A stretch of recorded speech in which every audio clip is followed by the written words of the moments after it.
Hi everyone, in front of me I've got LENOVO Tab M8, 4th generation, and let me share with you how to activate automatic system updates on this device. So let's start with opening in the settings, and here we have to scroll down to the very bottom to find About Tablet.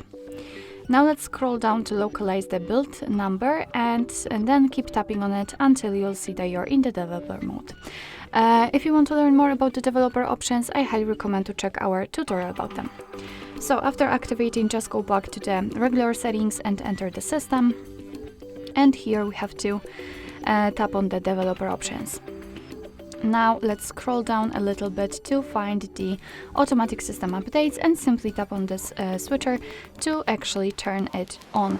From now on, your device is allowed to apply the updates whenever it will be restarted. Of course, you can turn it off in the same way, so it will be inactive. And also be aware that you need to restart the device to actually be able to apply the updates. Alright, so that will be all. Thank you so much for watching. I hope that this video was helpful, and if it was, please hit the subscribe button and leave the thumbs up.